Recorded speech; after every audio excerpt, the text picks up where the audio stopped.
Boy, well, I feel lucky to be here tonight because I've installed a new GPS navigation system in my car.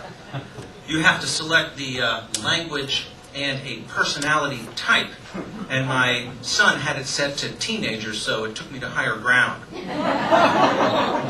So I selected a Vermonter, and it didn't say anything until after I turned, and it went, "Geez, some crow!" And then it wouldn't shut up. It said, "Go 2 sugar maples past old Benoit's farm, turn right at a red maple, continue when you get to the silver maples, but if you see any Norway maples, you've gone too far." There was a poet that told me to take the road less traveled.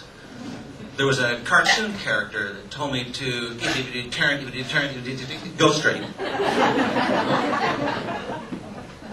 They had Rod Serling. "You're a traveler on a journey through space and time. Up ahead, there's a road sign. Next stop, Maple and South Union Street." They had a setting for rabbi, but I don't use that one anymore. I had tried it one Saturday and it didn't work.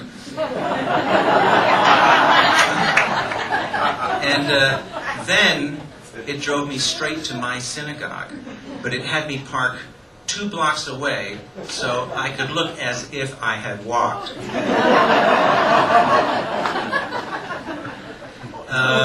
And there was a setting for our current administration, which told me to stay the course. Don't turn around. And for God's sakes, keep to the right. So I grabbed the thing out of the dashboard, and as the wires are snapping, that's when it scared the living daylights out of me. This light pops on, and it goes, "Just what do you think you're doing, Dave?" Daisy, Daisy. Well, some of you may know or may remember me as a family doctor. I used to be a family doctor. I burned out and left because of stress. But I had started cutting back bit by bit, and the first thing I gave up was surgery. You know, if you can't stand the heat, you get out of the abdomen. And then I started asking some of my doctor friends for advice. A dermatologist told me not to make any rash decisions. An infectious disease specialist was certain I'd be missed. Something about abscess making the heart grow fonder. And there was an allergist who said he was itching to do the same thing. There was an optician who warned me not to make a spectacle of myself. There was a gastroenterologist who had a gut feeling, but said he had to ruminate on it for a little while. And there was an enema technician who said he knew I always had it in me. The chiropractor got all bent out of shape. The orthopedist said I'd have to brace myself, but the podiatrist thought it was a step in the right direction. The gynecologist told me that it was just a natural cycle I was going through. And the obstetrician thought I was pushing myself too hard. And a plastic surgeon thought it might put a whole new face on things for me.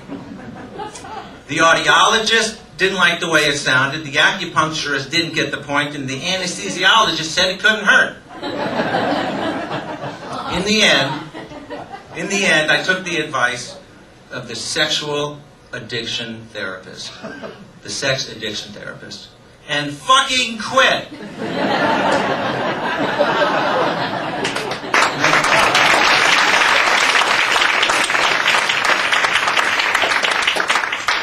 I had worked for a now defunct local HMO, and I think part of the problem was that my Hippocratic oath, which said, "First do no harm," seemed to conflict with a corporate culture which said, "First do no medicine." I used to dread having to go into the director's office and ask for special permission for unauthorized procedures. His response was invariably the same.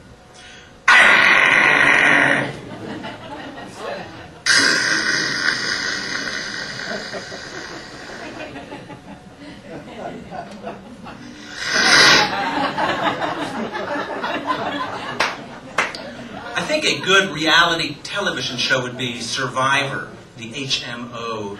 I'm sorry, Jared, but the ballots have been counted and you've been voted off the respirator. Okay, teams, today's challenge is a race. You all have telephones placed in front of you. The first team to reach a live customer service representative wins. Next week's challenge, you will have to communicate with a non-English speaking physician. And we won't tell you what language. We would, but we can't tell either. But don't worry, he's not accepting new patients anyway.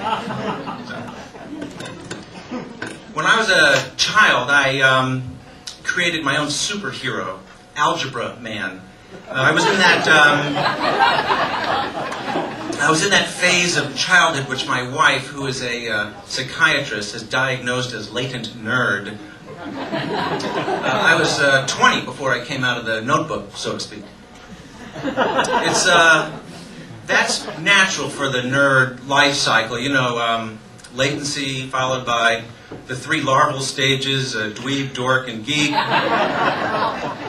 Finally pupating into a fully mature adult nerd.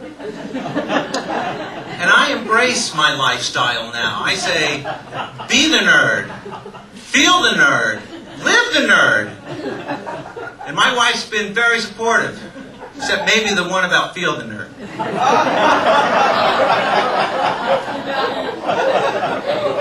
Well, AlgebraMan helped me feel secure. He wasn't like Superman or Batman. He didn't have superpowers. He didn't need superpowers. He only needed the first and second power. He had a cape and had algebraic variables sewn across his chest. He was the original X-Man. He was the denominator. Could AlgebraMan make negative numbers positive? Absolutely. His bed was shaped like a slide rule. Why? So he could sleep like a log. His favorite dinner? Cube steak. Okay, prime rib. He wrote algebraic poetry. B plus B is 2B. Or not to be. He had an imaginary co-partner, Quadratic Girl. Quadratic Girl was radical. They had special enemies, and including AlgebraMan's arch nemesis, the English major. I used to pretend that they were busting up a bank robbery. The bank was shaped like a right triangle. AlgebraMan took that as a sign. He confronted the robber. I am AlgebraMan. The robber would say, so what do you want? He would say, I want to know if you make your getaway on a train that leaves the station at 4:30, traveling at a constant rate of 30 miles an hour, and the police board an hour later on a parallel track at 60 miles an hour, when do you get caught? And then Quadratic Girl says, now you have a choice to make. A, you can give yourself up. B, you can take your chances. C, A and B. D, A and C. Or E, I send a note home to your parents. And then they leave with a flourish and their tagline, be fruitful and multiply. But time has not been kind for AlgebraMan. He's old, alcoholic, gotten a few DWIs, dividing while intoxicated. He and Quadratic is split up, you know, irreconcilable differentials.